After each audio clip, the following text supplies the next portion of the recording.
guess it all started because no one had made the game that we wanted to play. A game which really captured the spirit of the original movie, with an alien that was terrifying, massive, to make a game based not on action, but on horror and survival.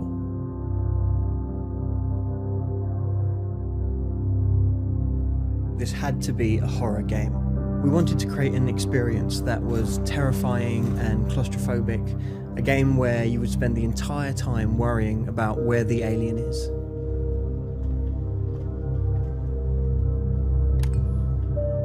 Instead of the player cutting down hundreds of aliens, we have them focus on a single creature. And when you meet it, your first reaction should be to back away and just find somewhere to hide.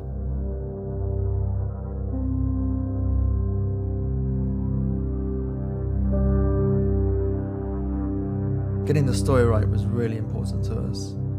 We kept coming back to the question, when the Nostromo went missing, who would go searching for it? And that led us to Amanda Ripley, and if she went looking, what would she find?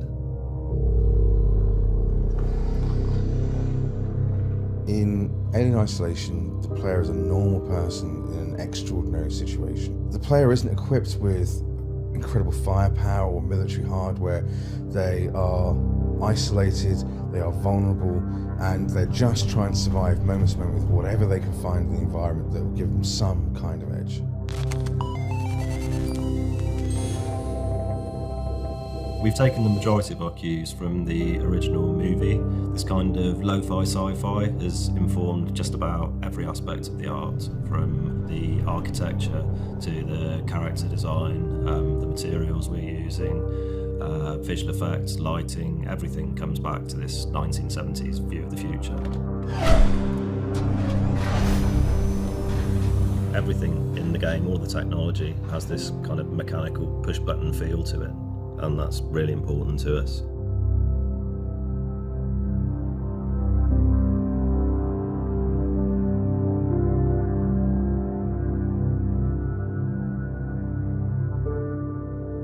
We really wanted to take the series back to its roots, for the player to confront the original alien. We really wanted to make the Alien game that people have been waiting for.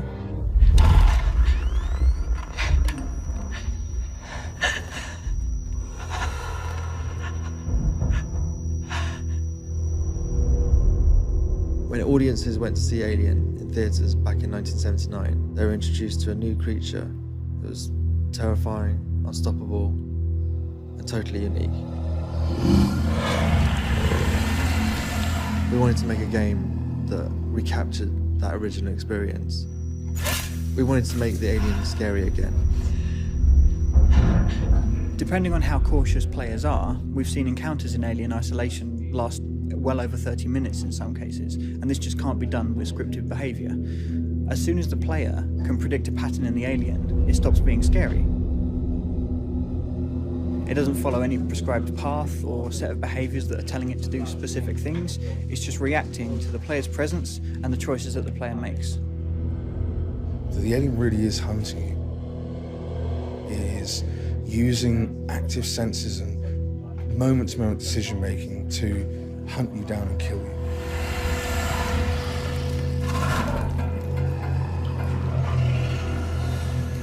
If you look back at the first film, it's mainly top body shots of the alien, the attack. Obviously we need to expand upon that, and if you think about how he moves when he's slow, give that eerie, creepy feeling back to him, and when he's moving fast, be able to have that agility to get to you at any point and chase you down. The alien's huge, and the environments are all down to scale with the film sets, and we need to move him through that at full speed. We don't want you to see discrete animations. What we want is smooth, continuous movement. We want him to look alive. This is an enemy that you need to avoid at all costs. An alien that is stalking you, that's intelligent, unpredictable, extremely dangerous. Even if you find a gun, your first thought is going to be, if I fire this, will the alien hear it? Alien Isolation is about encounters that are meaningful and terrifying, so that even when the alien isn't on screen, you'll be terrified by the thought that it'll be around the next corner. This is a game where you'll never feel safe. away from Sebastopol State and a serious situation. We have a situation we're trying to contain. We are in lockdown.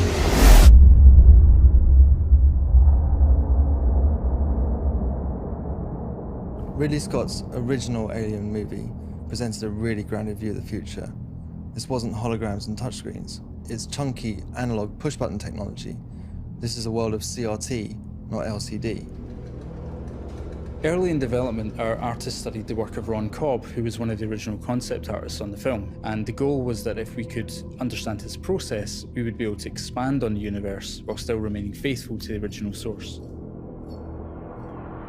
This lo-fi sci-fi approach doesn't just inform the visuals, it also has a big effect on how we design the gameplay. If you take the motion tracker, for example, it's big and it's heavy, you can't hold it at the same time as a weapon. And all it does is tell you the movement of an object on a 2D plane, and even then, only on a small cone in front of you. In order to stay faithful to the source, we set ourselves a rule: we wouldn't build anything that couldn't have been built on the original set in 1979. I'm in. Everything in our game conforms to this retro future aesthetic. The first objective was to strip back the UI as much as possible. For the on-screen elements that we do have, we had to look at a lot of different options to try and recreate the softness and fuzziness that the technology of the 70s presented.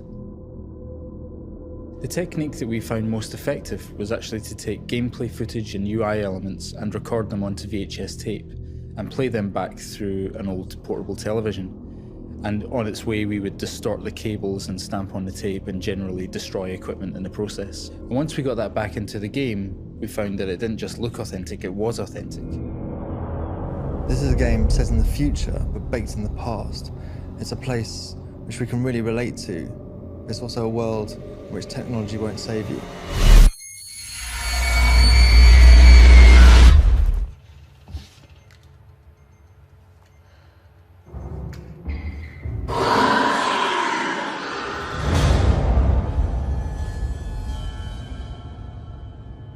Sound is a massive component of any horror experience, and that's definitely the case with Alien.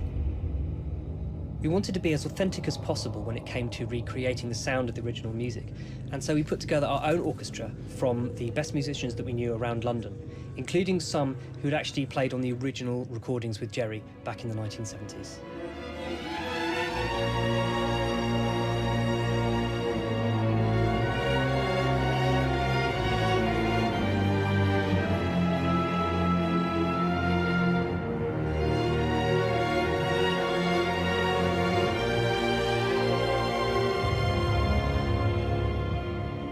One of the most exciting aspects of working on the sound for Alien Isolation was that we were given access to the original sound recordings from the first film.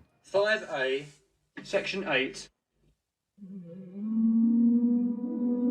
We were very lucky because we were able to find some very old recordings which showed the process by which the sound designers created a lot of those sounds, and we were able to recreate that process as accurately as we could.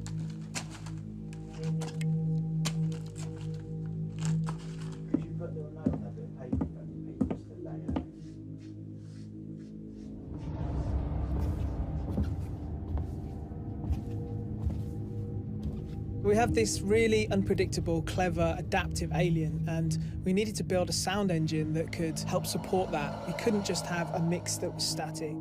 We needed a score that could change and that could adapt based on what the player's doing and based on what the alien was doing. If the player is hiding from the alien, the sound engine will know that and it'll adapt, it'll make it more tense. The idea is to drive an emotional reaction from the player. In our game, sound is critical because when you're hiding in the dark, what you can hear might just be the key to your survival.